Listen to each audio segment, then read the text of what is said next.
Une troisième génération de dirigeants a émergé dans les pays africains, animés par la volonté de mener une révolution économique et d'atteindre l'émancipation économique. De nombreux pays d'Afrique de l'Ouest réévaluent leurs relations avec leurs anciennes puissances coloniales, car il est de plus en plus évident que les pays occidentaux sont incapables d'apporter des solutions. Plus important encore, ils n'ont pas réussi à favoriser l'émancipation économique de l'Afrique.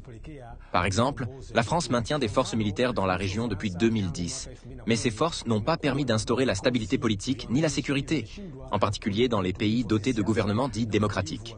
Au Niger, par exemple, Mohamed Bazoum a étroitement coopéré avec la France, mais cette coopération n'a pas permis d'instaurer la stabilité économique, politique, ni même stratégique. De ce fait, de nombreux pays du Sahel ont commencé à se poser des questions fondamentales. Quelle est la place de la libération africaine au sein même de l'Afrique? Quel est le rôle de la libération économique? Dans quelle mesure les Africains devraient-ils posséder et gérer leurs propres économies?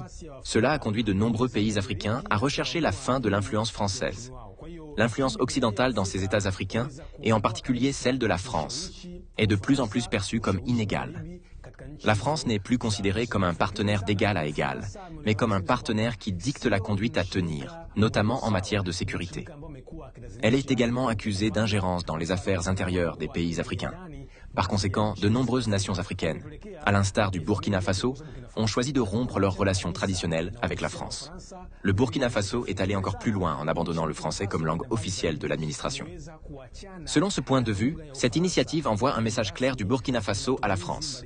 Nous sommes entrés dans une ère d'indépendance économique et de souveraineté politique, et les jeunes Africains aspirent à la libération économique, et non à une politique ou à des relations où d'autres leur imposent des décisions, ou leur dictent leur conduite. Les objectifs du Burkina Faso et du capitaine Ibrahim Traoré reposent sur deux piliers fondamentaux. Le premier est la libération économique, et le second, peut-être plus important encore, la souveraineté sécuritaire. De nombreux pays du Sahel souhaitent que leur sécurité nationale et leur indépendance servent avant tout les intérêts africains. À leurs yeux, la présence de la France, de l'Occident et du système occidental n'a pas permis de répondre aux défis auxquels sont confrontés le Burkina Faso et l'ensemble de la région sahélienne. Cela a conduit le Burkina Faso, sous la direction du capitaine Ibrahim Traoré, aux côtés de dirigeants tels que Abdourahmane Etiani et Assimi Goïta, à réévaluer le rôle de l'Afrique dans le contrôle de ses propres ressources, la direction de son propre développement économique, la réalisation de progrès économiques et la sauvegarde de sa souveraineté nationale afin que les nations africaines puissent prendre des décisions indépendantes concernant leur propre avenir.